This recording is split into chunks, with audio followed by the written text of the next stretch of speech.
Hey, it's another Wednesday, and it is time for wackiness with your favorite girlfriends. We got Beth in the house. Laura is out.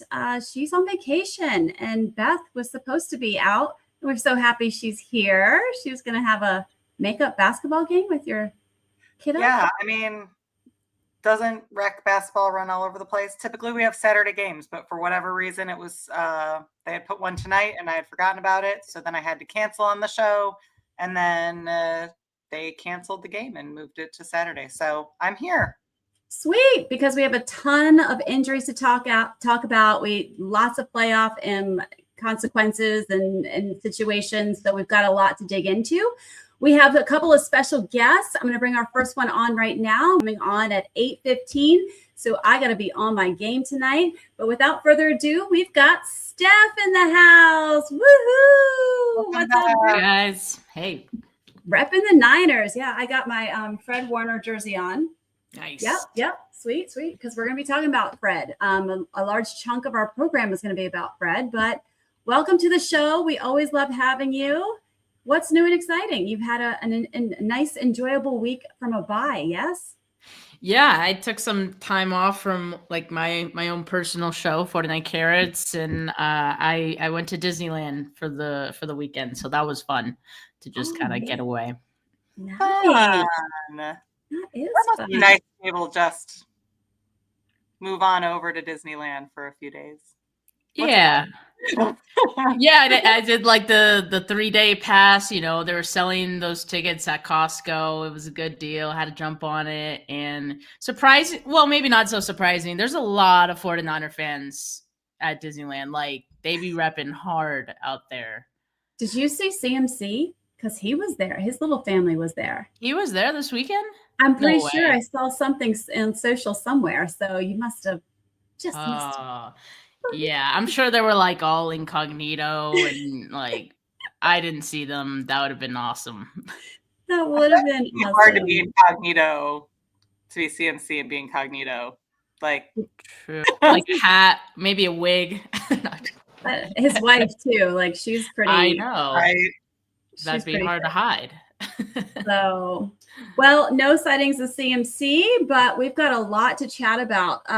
Lots of injuries. We're going to jump into that. We have our another guest coming on. Dr. Ree is coming on at 8:15. He used to be the Bucks chiropractor, and he's going to talk to us about the reality of what this might look like with Fred Warner. Fred's been posting images about showing he's doing some hyperbaric therapy, so it's going to be talking to him about that, because I know he does that in his own private practice. Beth, I'm going to be sharing with you an update on his progress from the PT side, and we are going to talk about whether my man, All-Pro Fred, is going to be able to make it back for the playoffs. But right now, let's chat about some other things that are shaking in the NFL world. There were some crazy games this week. Steelers over the Ravens. My husband was fit to be tied. He told me he was done with the Ravens. He didn't care about them, and then realized he couldn't watch the game, and I thought he was going to crash out. And then he was probably glad he did not watch the game, because somehow Aaron Rodgers, with multiple issues, fractured nose, fractured wrist, he's making it happen. I mean, it wasn't a great game, but did you guys watch any of that? I was busy watching another game. That's right. You were. The game that none of you were watching, mind you, but go ahead. Continue. Well, this had big consequences for the playoffs. So now the Steelers are back on the top for the AFC North. The Bears-Packers, the Packers took it to the Bears in Lambeau, so they're on top of the NFC North. And then you've got the Jaguars that held off the Colts, and unfortunately the Colts took a gut punch with Daniel Jones's injury. He's out with an Achilles tendon tear. He knew it right when he fell down. So terrible to watch. Oh, that hurt so bad, because you could just see the air deflate out of that team at that moment, especially for him. He's been such a rock this season and has been doing such a great job. There was MVP talks for this quarterback too, with all that he's done this season. So, Steph, did you watch any of those games? Do you have any insight? I didn't get to watch any of the games. I did try to watch a little bit of the Packers and Bears game, just knowing that one was probably most important for the Niners. So I was just trying to watch it on my phone at Disneyland. But all the other games I didn't get to watch this weekend. So you're updating me. But I did see the Daniel Jones thing and the play in which it happened. And yeah, that's a bummer. And that's big for the 49ers too, potentially, right? I mean, we play them in 2 weeks. So 44-year-old Phillip Rivers might be the QB1 for that game. Yes, we're gonna talk about that too. In fact, Beth, I don't want to take your thunder because your game was amazing. So why don't you cover what happened with the Bills? I am so stressed all the time watching them lately.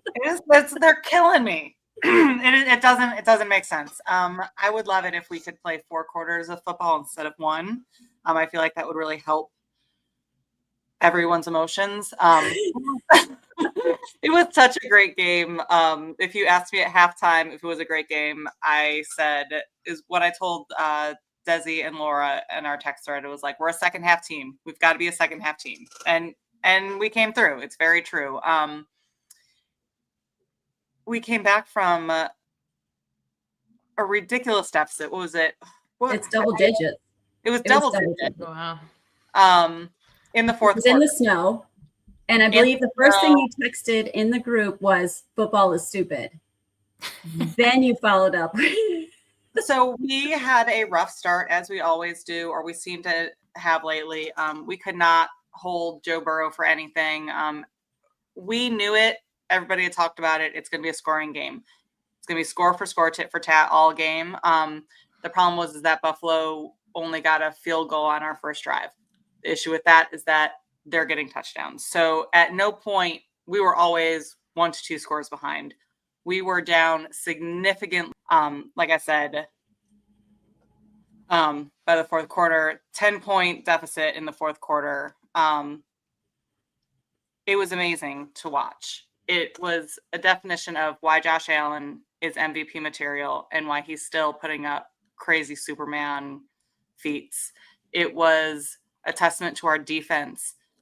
Christian Beneford had a pick 6 off of Burrow, and then the next drive that Cincinnati had, AJ Espinosa had another interception. So Joe Burrow had no interceptions all season to this point, 2 back-to-back in plays, and you just saw that energy deflate out of them. It was nice to see.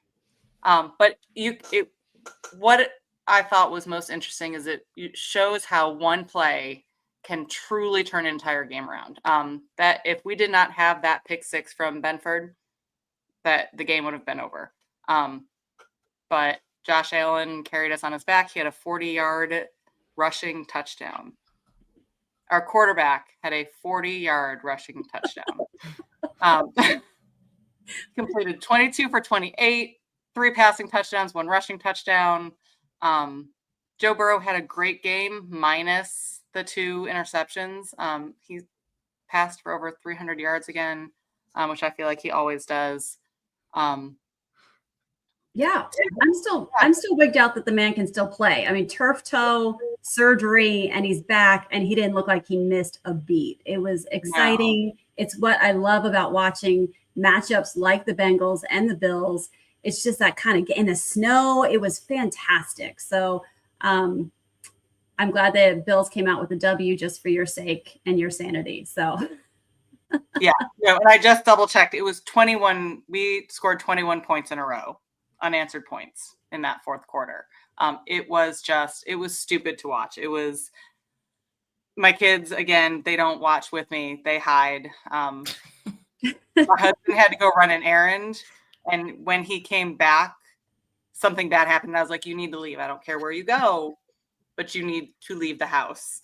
Like, you are not allowed. So he turned around and walked back out of the house. He was like, I thought you guys were dead in the water. I was like, we were. It's time for you to go again. Oh, boy. Well, there was some craziness that happened on Thursday night, the Lions-Cowboys game. And Beth, I know this is Laura's contribution. She put this out here because it was a big deal in this game, which I must have fallen asleep at this point because I have to work the next day. So Thursday nights on the East Coast is tough. But Laura, let me see. Beth, do you want to cover this part? Because So yeah, we can talk briefly about it. So this was about the touchback. What? No. Yeah. What was it on? Yeah.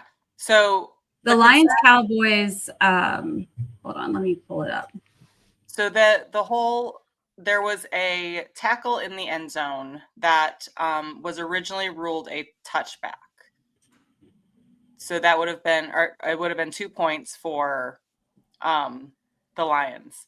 The issue was where the quarterback was touched at the beginning of that play, and that is where the ball is considered down in order to have those 2 points. We never actually go this deep into this play because typically the quarterback is well within the end zone in order to get those 2 points. However, during this play, he was not fully in the end zone upon contact originally. Therefore, when you look at this picture that's on our screen here, the ball is fully outside of the end zone, and therefore it was not your 2 points. And this was a big discussion in your house. Right. So my husband initially was really pissed about it. He's like, absolutely not. The ball was in. It's 2 points. It is what it is. And for those who don't know, Beth's husband is a referee. And so we went back to this when they finally showed this angle.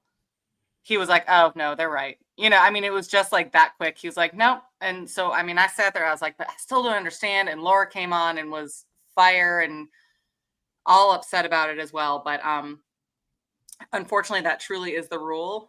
We just never actually see it that detailed or that close to have to worry about it. Similar to the play in the Bills game with James Cook, where he fumbled it. So there's all kinds of fun things that have been happening in the NFL lately. Yes. All right. So we have our new guest who's just getting ready to join us.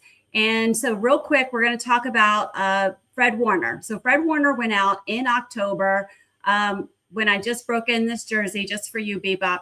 That's for you. I just got the jersey, was at the stadium. First quarter, he goes out with a fracture dislocation of the ankle. He underwent surgery. We've been following him on social media, watching his progression through his rehab.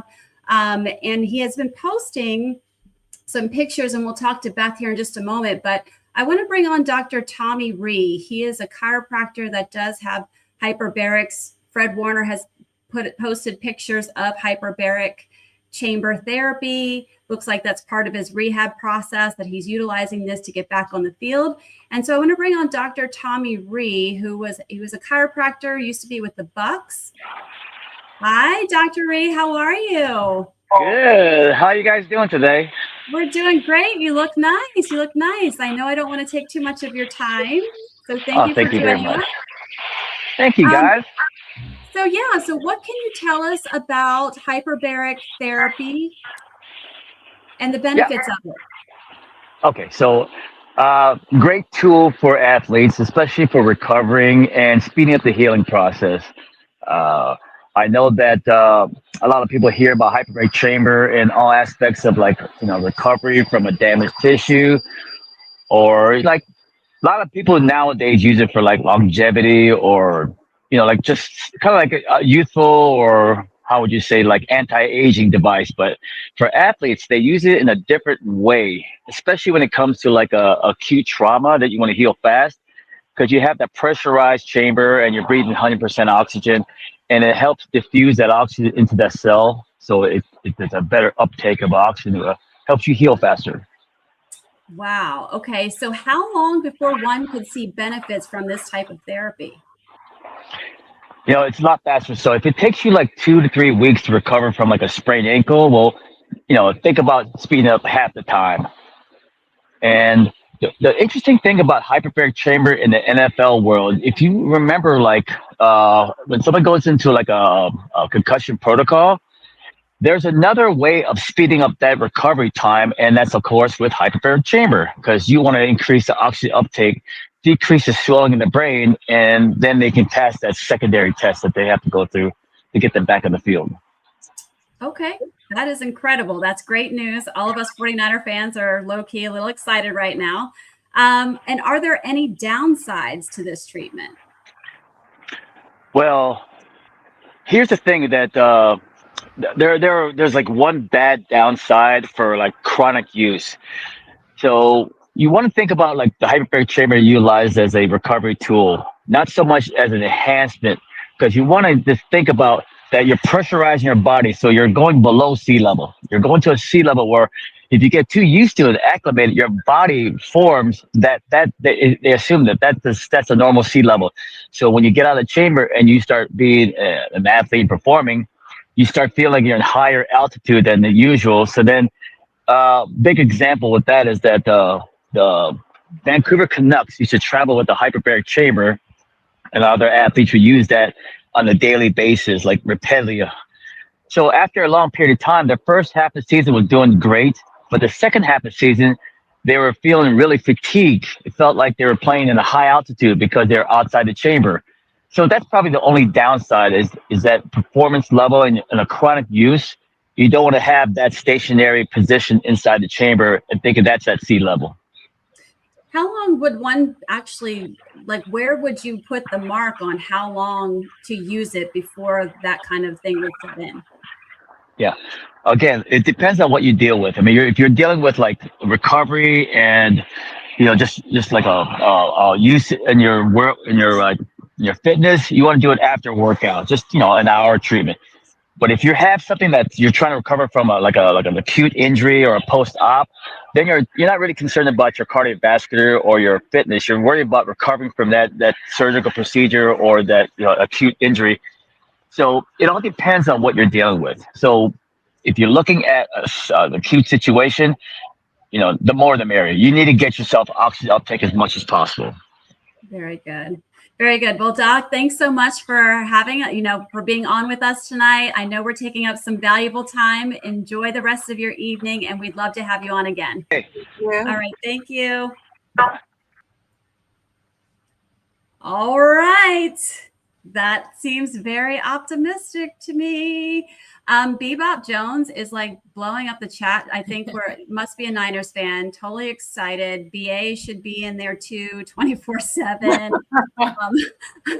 I wonder what CMC did this off season. He looks great. I mean, it's really impressive. So we know that this is going to amplify and speed up his recovery, which is great. Beth, I want to share with you right now the picture that I saw. Steph, when did we see this? Like maybe a few weeks ago? I thought I had. Here we go. It was a picture of Fred doing some PT. Maybe I showed this to you. I don't even remember, Beth. But this is some PT that he's done. This was a couple of weeks ago. And then recently, just this week, we've started to see pictures of him, video of him in the pool, and he's doing flutter kicks.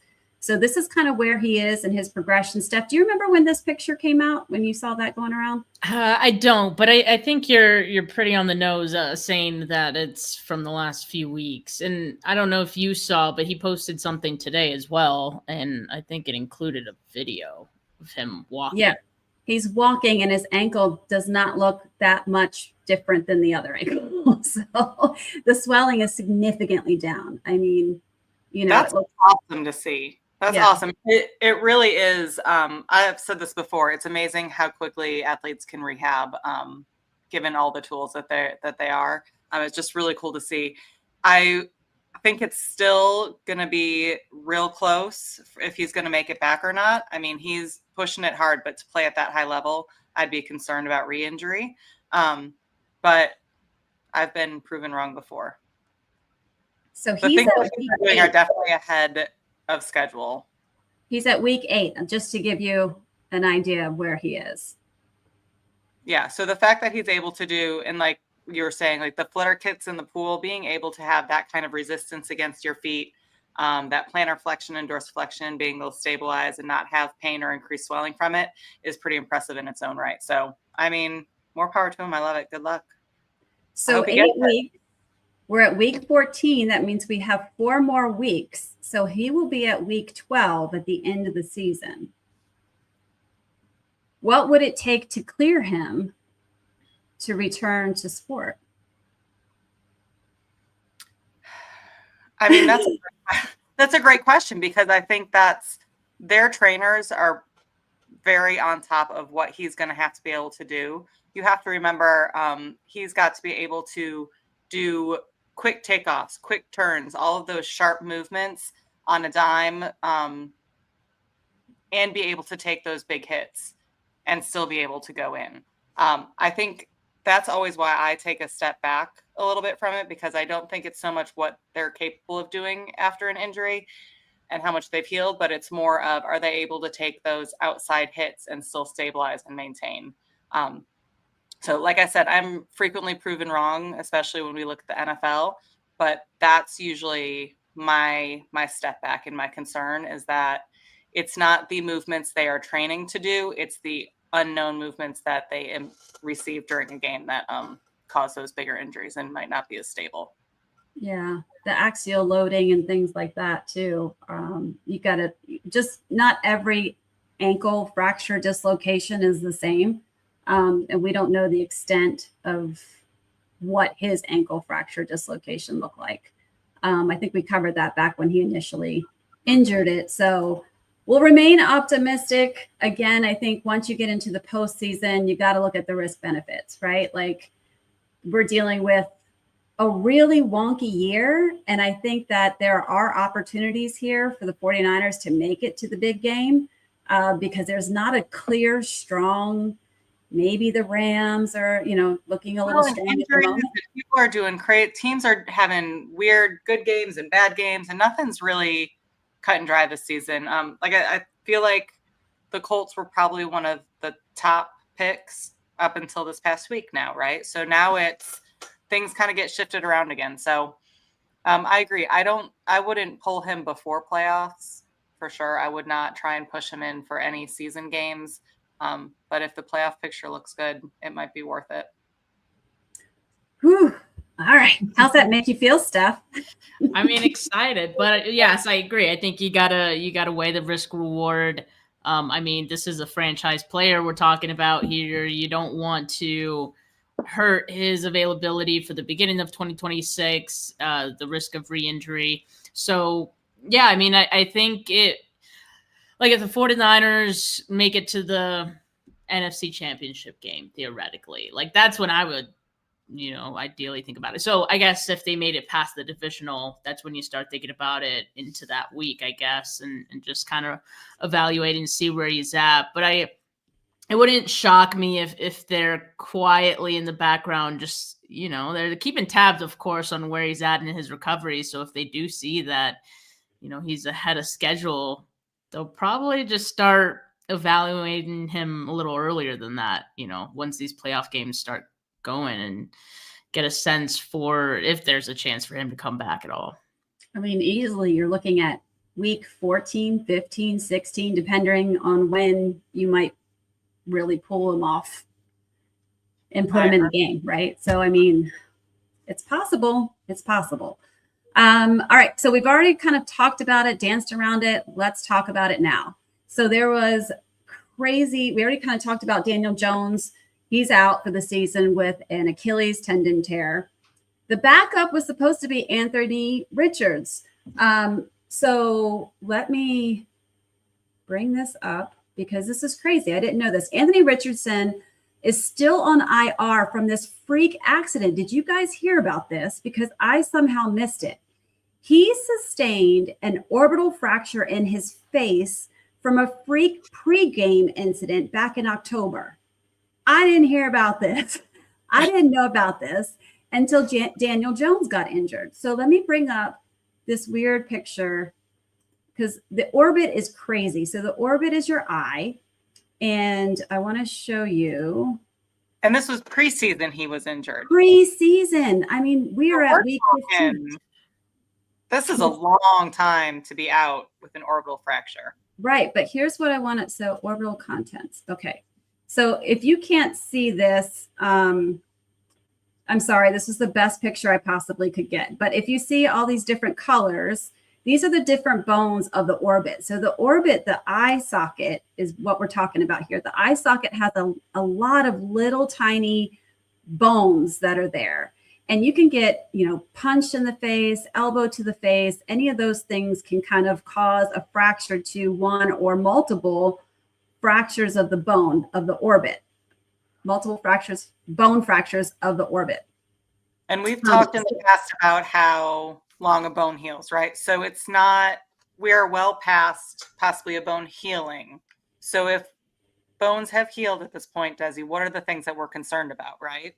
So here's the interesting thing that happens. So if you see in the center here where my cursor is, that is the optic canal. That is where your optic nerve comes out. And you can endure a fracture that can compromise that nerve. And so this is what happened. This is what they said. This is from a report on ESPN.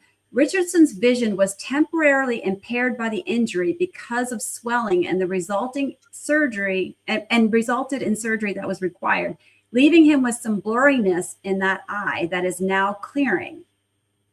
So he endured some nerve damage. This is reported back just a week ago. So this is an article that was written and released on December 3rd. Listen to how this happened.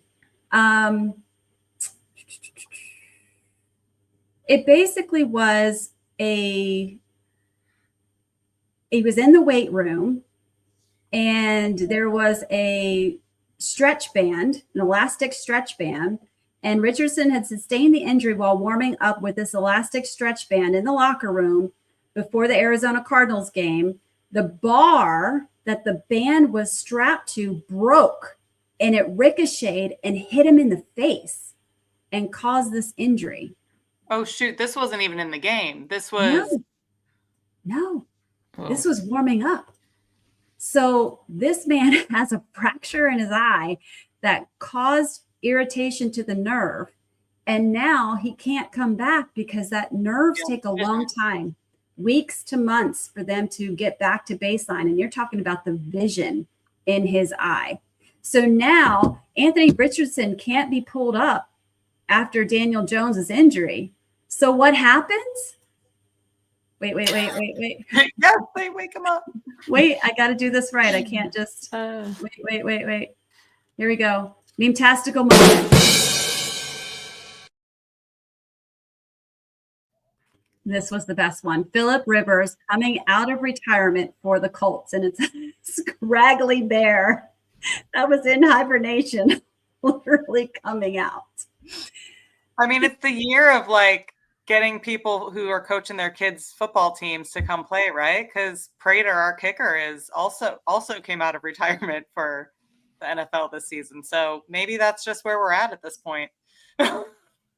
I mean, I think when we texted it, I think, somebody said, I think it was me. I was like, well, he was probably tired of seeing Flacco and Rodgers out there and was like, I can do that. In that exact voice. I don't think that's what he was actually looking for. I think he has been roped into something, but I'm excited to see it. I mean, why not? I'm not excited to see it. Steph, are you? I mean, I'm curious, right? Because it did feel like Flacco had a bit of a resurgence. When he came back, could we see something like that for Rivers? I don't know. Based on, I think he spoke with the media today, right? And it just based on that, doesn't look like he's in football shape. If I had to guess from what I saw, he looks like he's been enjoying retirement, and I don't know if you guys noticed this or if you're familiar with the term tech neck, right? It's like the wrinkles you get on your neck because, we're always on our phone like this, laying down. He has serious tech neck, and I'm like, oh, he's been enjoying retirement. But he also looks excited to get back out there. So I guess we'll see. I just don't expect that he'll be nimble at all. He's gonna look maybe a little stiffer than the last time we saw him.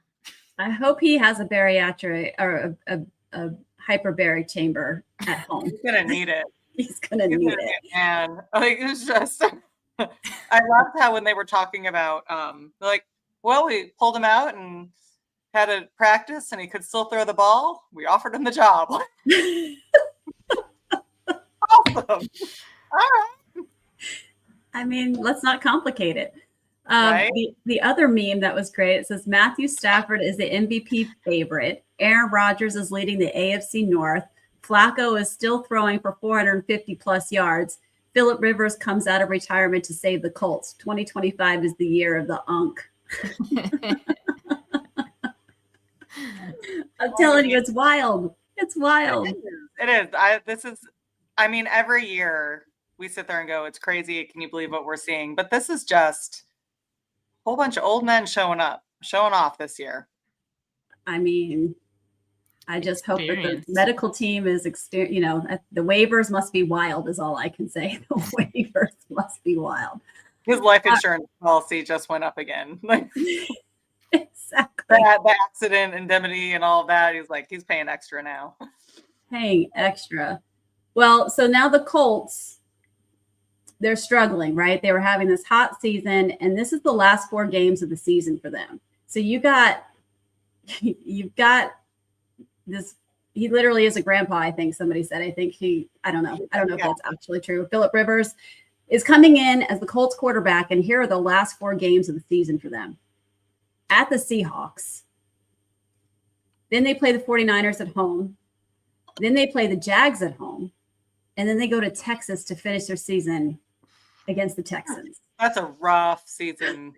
That's a rough run for them. That's what he chose to come back to? Right. I was going to say, if I saw the schedule, I'd have been like, no, thank you. I mean, those are all really tough defenses to face. The 49ers probably the easiest of that bunch, but like even still, you got to go up against Robert Saleh, right? So, wow, that's quite the stretch. I didn't even know it was those teams, but I want to know what his wife said. They have like 15 kids. She was probably like, "Yeah, we could use some extra paychecks around the house." Oh my gosh. Yeah, we need to have her on to definitely determine what was said. I'd love to be a fly on the wall for that one.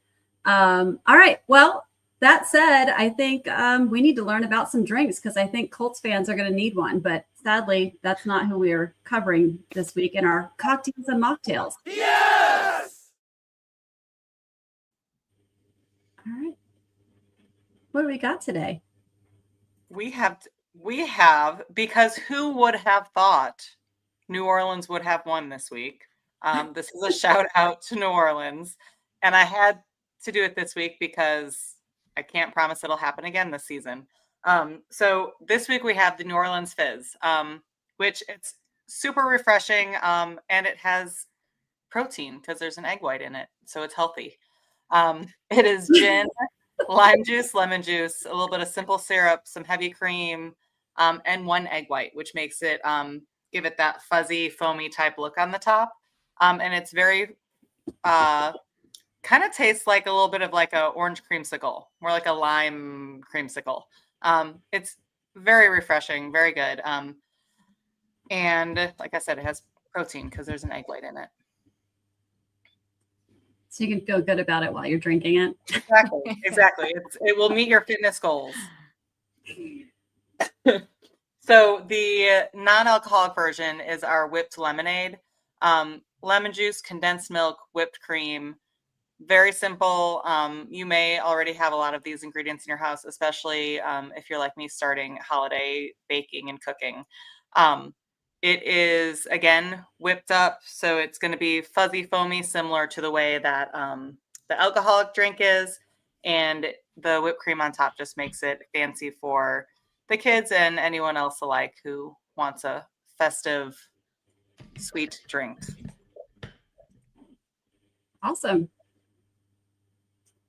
So congratulations to New Orleans. I don't believe we'll see that again this season, but they pulled one out. Nobody saw that win. You cannot tell me you thought they were going to win this week. I mean, I need an update from Laura on how our picks are, but I did not see that coming. But they were playing. I think that was a game where we were like, they're playing the Panthers, or it was just a. No, they played Tampa Bay. Wait, Didn't what? they? Is that this week? Yeah, I think so. I think it goes Tampa Bay. That's what I'm No, saying. the Falcons. No, that's who they're playing. Oh crap! Saints played the Bucks. That's right. How did I miss that? I live in Tampa. That's crazy. Because no one wanted to talk about it. That's true. Because once it was over, they stopped talking about it. Not untrue. Those division games can be crazy. Well, speaking of the Bucks, I would like to share the next thing we're going to talk about is rate the fit, and I want to start with the Bucks. So here we go.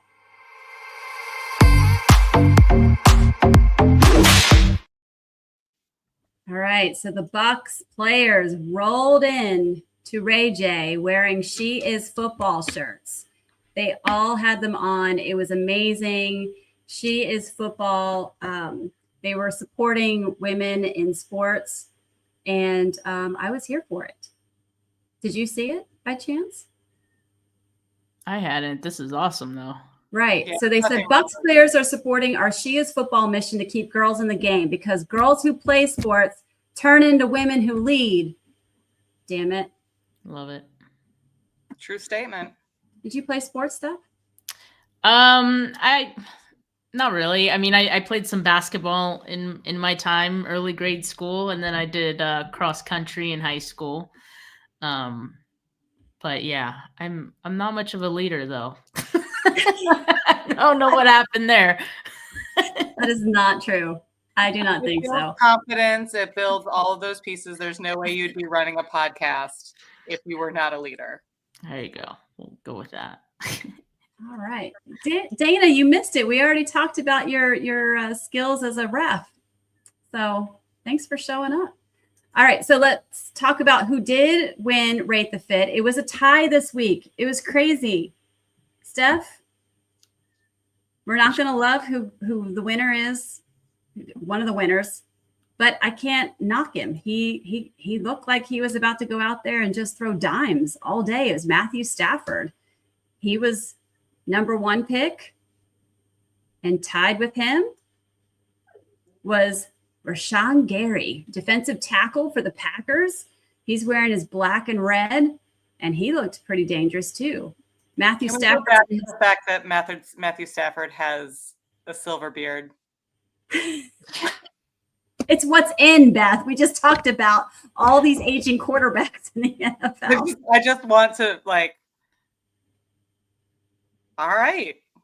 Good for him for being able to pull that out and still play. I mean, Aaron Rodgers been showing off some of that silver too. I have for quite some time, I think. Way cuter than Aaron Rodgers. That's true. So how do you guys vote on the Rate the Fit? Like, you guys vote amongst yourselves, or? So Beth sends me pics. So we're basically just going through, we comb through all the teams' different social medias, and we're always like, oh, this one looks good. Sometimes there's themes, sometimes not. This was kind of like it's winter time, so people aren't wearing like the suits as much. So we're kind of getting more of the laid back looks. But I think you came on for Tight End University, so we picked all tight ends that day. So we just kind of go through. It's a little bit of Beth, a little bit of me, just selecting. Always impressed. And then people vote, though, on our Facebook page and Instagram. Okay. Both them, and then people vote. So it's not just Dezi and Laura and I being like, he's the winner. No, but we picked the collective. I would have had Tyrell Shavers and those super comfy, fabulous pants. That's who I would have picked too. Not because you're a Bills fan, and I loved that. Well, not even because I'm a Bills fan. I thought it was hot. Never any Buffalo players dressed well enough to be on Rate the Fit. So plus it was all white. He was in all white for the snow game. Like, it was so tough. I loved it. Yeah. So Steph, I picked like the top 10 or 8, 9, 10, somewhere like that. And then I post it, and then I let it be what it will be. And so the people have spoken. as a guest, and since we had a tie, if I could throw in my honorary tiebreaker vote, Yes. Absolutely. I'm going to go with Rashawn Gary because I don't want Matthew Stafford to win. And quite frankly, like, Stafford's outfit was fine. Like, it's a clean, classic look. But I don't know if that's like a date night kind of look, right? And just like a casual date night look. You know, I liked what Gary was doing. He was dripped out, swagged out. You know, I think I got to give him the edge on this one. Plus, Steph, we're both wearing black and red right now. So, I mean, Exactly. He was matching the shoes with the fit too. Like, it was working. It was working. It was working. All right. So let's carry on. Playoff picture now is not any clearer, really. I mean, there's still some things. Denver Broncos, they've won 10 straight games. And they have the Packers, the Jaguars, and the Chiefs and Chargers left. They play the Packers this week, the Packers next week, Chiefs and Chargers. Thoughts and feelings on Broncos? I want to say that I don't want to say they're fraudulent, but half of their team, their offense, has been fraudulent. It's awful. Like, they're being absolutely carried by their defense. And that pisses me off. Like, they're seen as this like big team with this great record, but they're very lopsided, and I think at some point it's going to catch up to them, or will it? Because like we keep talking about how, you know, really both conferences don't really have a top dog, and then you see the Colts falling off, the Chiefs nowhere to be found right now. So I feel like given the rest of their schedule, like they could continue winning, right? And they probably are they the number one seed in the They AFC? are right now. They are. Can keep that. Like, I think based on everything else, I feel like they're good candidates for that. And the fact that they've won 10 games in a row, which is insane. They've had some thrillers along the way, and I guess that counts for something, right? It's a team that knows how to finish. And you know, they come up big when they need to play. But I don't know. Just something about them like just pisses me off. And it's not just because I'm here in Denver and I'm not particularly a Denver fan, but I don't know. Just something doesn't sit right with me. I haven't been a Denver Broncos fan ever in my whole life. And I blame oh gosh, his name was just in my head. Elway? Elway. I called him horse teeth. I couldn't stand him. He looks like a Bronco. Right? Like, it could have gone to a better team. Yeah. I mean, Beth, we got to talk about who's in second place here. I know this one's not going to rub you the right way, but we've got the Patriots second. They play your Bills this week. We've got the Ravens, the Jets, and the Dolphins left to play for them. They had a bye this past week, just like we did as Niners fans. And now they've got to go into Gillette and play the Bills. You guys are going to have to go play on their turf. I mean, a win could effectively lock it up for Vrabel's club, but beyond fending you guys off, a win next week would also keep pace with Denver for the number one seed. So, I mean, I don't care. I don't want to see either one of these teams in the number one spot, but. Well, we're going to do our part. So we'll do what we can from Buffalo. I don't, it's not going to be an easy game. I mean, clearly the Patriots have figured out some things. Drake May is no joke. Like, they do have the pieces right now, and they're feeling it. They're still a young team. They're still, even if they take one seed, I don't see them making it far in the playoffs. They're too young to be able to make that kind of run right now. But Buffalo has something to prove this week, right? They walked all over us the first time we played them this season. And I don't see Buffalo allowing them to take AFC East in our game, because that's what it would be. They would clinch AFC East champions in that game. So I have a hard time believing that Buffalo is going to be able to let that happen. All right. And then third, we got Jacksonville Jaguars. Fourth, we got the Pittsburgh Steelers. then we round out with the Chargers, the Bills, and the Texans. That's the top 7. I feel like Houston is going to climb the ranks. I just feel it. Their defense is brutal. They've got to play the Cardinals, the Raiders, the Chargers, and the Colts. And I really feel like they could win all 4 of those games. Especially now, especially with the Colts right now. Chargers, I think, will be a good game, but I agree. I don't think it's going to be. Their defense is so good. So good. So good. Miko. And the Bills, to talk about your team, Beth, real quick, your remaining schedule. You've got the Patriots this week at Gillette. Then you guys play the Browns in Cleveland. Then you got to go and play the Eagles and the Jets. Also, 4 winnable games, I think, for you guys. I think that's the problem for Buffalo. We're real bad at winning winnable games. We're real good at showing up. Josh Allen needs that. He needs the Joe Burrow, that Mahomes, that competition. So I think we'll be fine next week against the Patriots. I think Drake May has shown enough where Josh feels like he's got to compete and he's got to show up. I don't know what the rest of the season is. If Shador has a good showing next week, maybe Josh will feel compelled to beat Shador. But I mean, the Jets game, I hate to say it that I think we'll lose, but I think we'll lose just because it's not, unless there's something big on the line, I don't see us winning that game, which sounds silly. All right. Well, Steph, let's talk about the NFC. We know the Rams are sitting pretty at first. They've got to play the Lions, the Seahawks, the Falcons, and the Cardinals. Those are their last 4 games. Thoughts and feelings on that? They have an easy path towards sealing that number 1 seed, unfortunately. And I mean, honestly, even if there was a tough team on their schedule, I mean, they're just playing so well right now that I think the only team that could beat them would be Seattle, and I think, that, I guess in a way it could still help the 49ers, but, there's a lot of factors there. But yeah, I think I'm okay with them taking the number 1 seed. They've been really good pretty much all season. I think they've earned it. And so, yeah, it seems like that's what it's going to be. All right. We got the Packers in second. They're remaining. The Broncos, the Bears, the Ravens, and the Vikings. I think that's going to be a little tough for Green Bay. I don't know. I don't know that I feel like they're as competitive as some of these games have been that they've played. Mm-hmm. They're a strange team.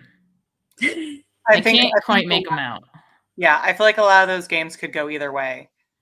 So they will probably drop just because there's no way they're going to win all. Like, I don't see them winning all 4 of those games. I don't see that being the path for them, but I don't think the wins that they're going to have are going to be very pretty either. Yeah, the Eagles look sus too. So they've got to play the Raiders, the Commanders, the Bills, and the Commanders again. But I think some of those games are just toss-ups. I don't know. I think hopefully they lose against the Bills. I think that's like the one game I could see them dropping. The others they can play terrible in, but their defense is going to save their ass like they've been all season, and they'll probably get those wins too. They're going to go into the playoffs looking like a fraudulent team, and we'll see how far that takes them. Just the fact that the NFC isn't very strong either. Like it's possible they can win a game in the playoffs too, but I'm not convinced. They don't deserve it, in my opinion. Yeah, not if Jalen Hurts keeps throwing the ball to the wrong team. It's been awful. Can I just say though, I kind of prefer it this way. Like nobody is a juggernaut. Nobody is a sure win. There are very few games that we can look at right now and go, they're going to win. They're going to win this game. Because there's only a handful of teams that probably are that low on the totem pole right now that we can say they're not going to win. Yeah. We said that last week. And we even said that last week about New Orleans versus Tampa Bay, right? Like there's just it has been such a season where everything has been between injuries, between trades, between, just coaching moves. Like, it's just been such a mishmash that I feel like nobody really has a full footing. We don't have that Patriots of old. We don't have the Chiefs of old. We don't have those teams that are just running through the league where you're like, oh, we're going to see them in the Super Bowl again this year. And I kind of like that this season. Yeah, for sure. It'll be exciting. Tampa Bay, again, 7-6. Like, they're number 4 with a 7-6 record. But they've got the Falcons, the Panthers, the Dolphins, and the Panthers. And just like I said about the Eagles, these could be toss-ups complete. Maybe they win, maybe they don't. Maybe they win 2 of these and they lose 2 of these. I don't know. In theory, they should be able to win all of those. They should, and they are getting Big Mike back. So Big Mike is coming back to play this week against the Falcons. So Mike Evans will be back, and hopefully he'll stay healthy. But that could be a big difference for Tampa Bay as we head into the postseason.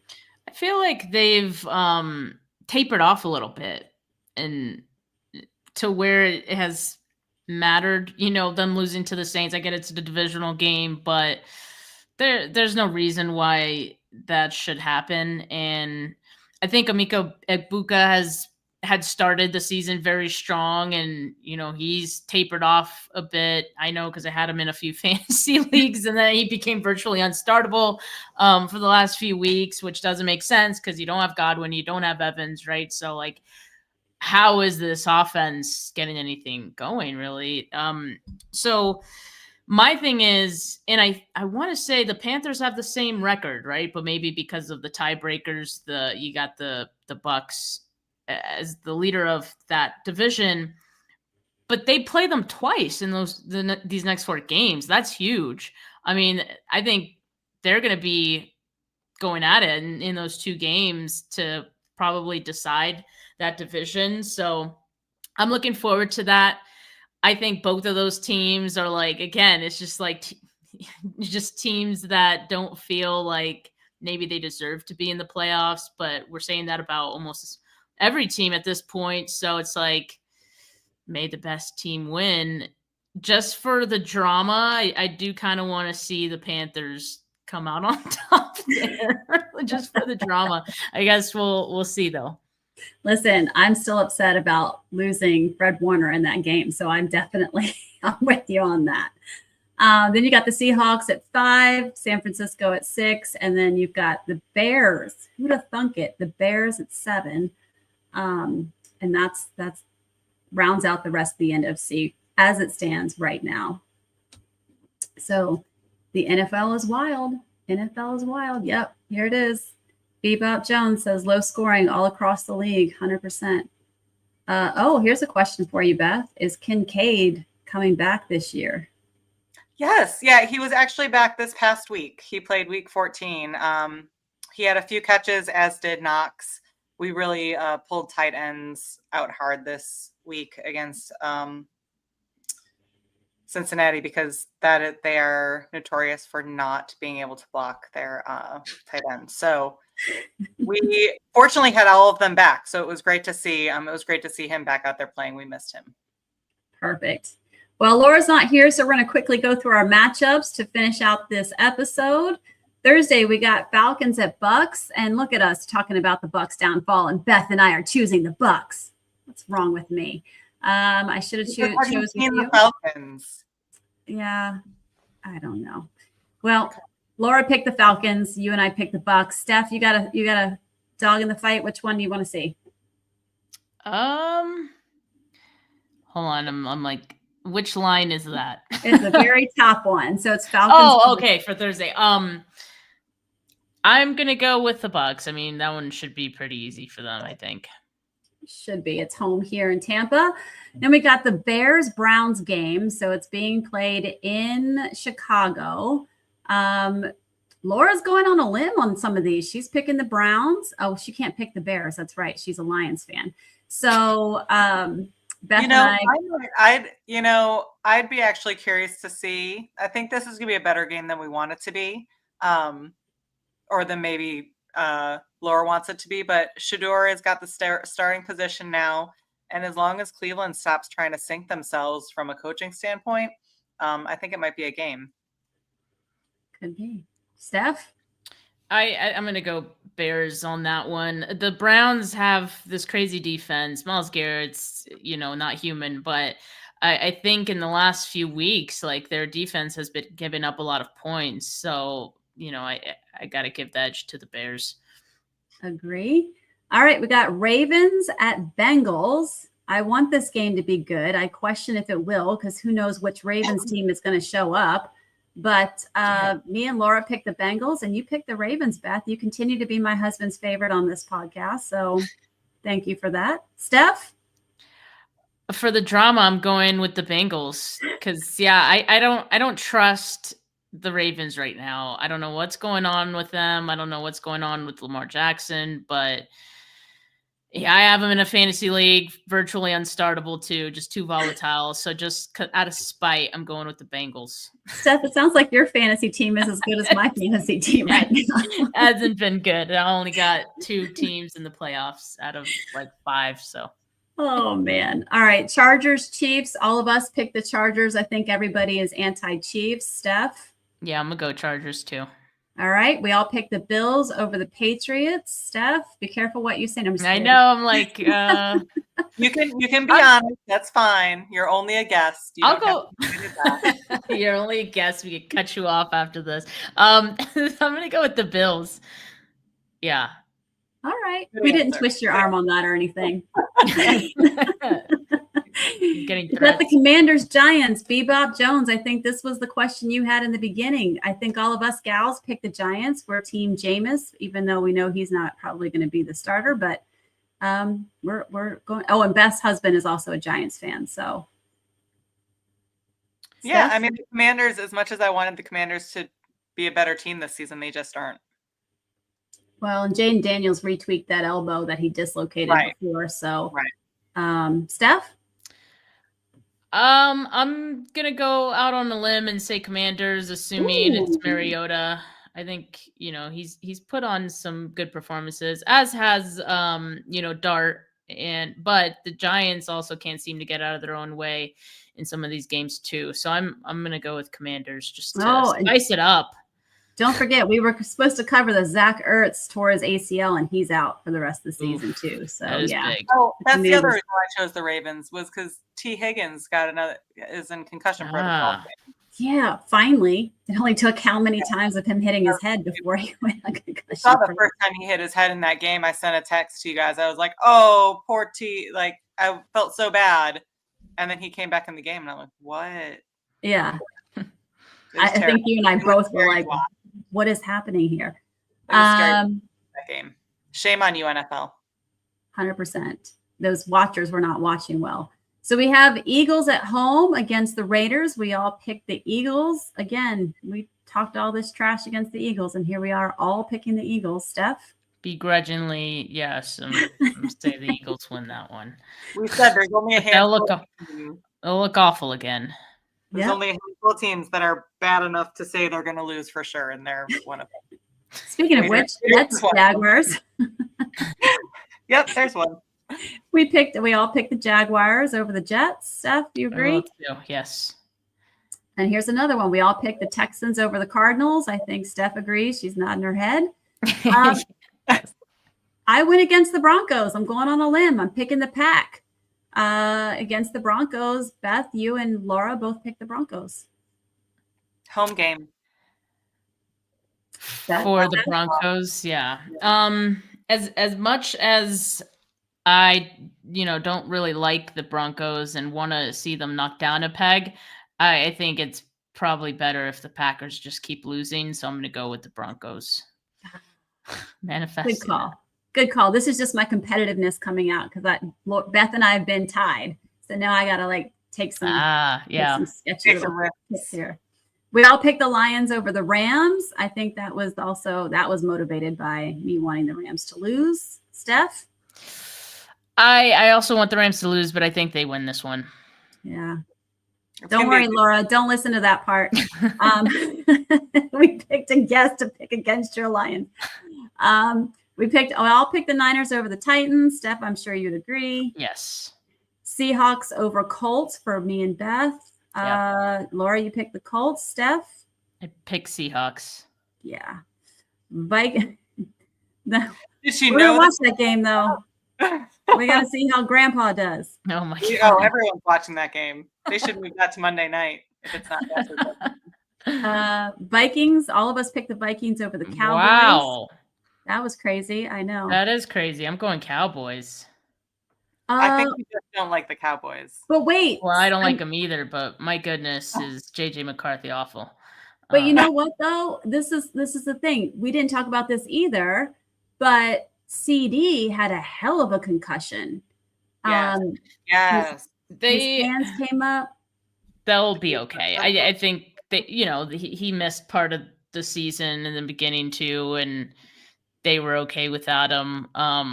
They have Pickens, who's been awesome for them this season, and then forget how they were saying his name on the broadcast. He's like the rookie Ryan Flanoy or something like that. Yeah, who looks pretty good. I'm going Cowboys. There's just no way the Vikings win with McCarthy at quarterback. It's just. Aww. You're probably right, but we are peak petty, and we're not picking the Cowboys over anything. Fair. Beth hates me right now. I picked the Dolphins over the Steelers. And Beth and why? Laura picked the Steelers. I don't know. They win for no reason sometimes. They do. It's weird. And I feel like the Steelers just came off of a stupid win against the Ravens. And I feel like they kind of were like taking that collective sigh, and then like they're going to get hammered by the Dolphins for no good reason. However, the Dolphins are going up north. And they have a hard time in cold weather. But that's what you said about them going to where did they go and they lost? Was it Patriots they played? Who did they? I don't remember. I did win that one. That was that weird week where everybody was like opposite, and I happened to have picked it. But Steph, what are your thoughts for Monday Night Football? The only question I have, wondering if you know anything about this, is Devon Achane, is he hurt? Like, is he in jeopardy of missing that game on Monday? I think if he's available, then, I think I'll go Dolphins too. But if he's not, then I'll go Steelers. See, and that's the part that is always questionable for us, because we make these picks so early before you get all the information. But the MRI results came back on Achane, and I don't think there was anything crazy on there. So there's a good chance that he could be back. Yeah. That he could be back. Yeah. I'll go Dolphins then. So, all right. Well, that wraps it up. Beth, any final thoughts? No. All right. Steph, thanks for joining us. I know you've had like a crazy day of podcasting. I listened to you and Rob earlier today. I loved it. Great conversation. Was that today's podcast, or did you just resend it? That one was yesterday. That was that was great. Yeah, maybe I retweeted it today. But Rob does great picking out, our topics for the day. So yeah, he was great. It was a fun one. Thanks for having me, guys. This was fun as well. Thanks for jumping in. I know I caught you last minute, but we love having you anytime. We'll probably have you on a postseason as well, for sure. Yeah. All right. Well, that's it for tonight, guys. Join us again next Wednesday for more sass and laughter and nonsense. We're here for it. More injury talk. Hopefully not too many. We've had enough this past week. But check back in. Let's see how Grandpa does for the Colts. And we'll be here again next Wednesday. So thank you and happy football. Go Bills.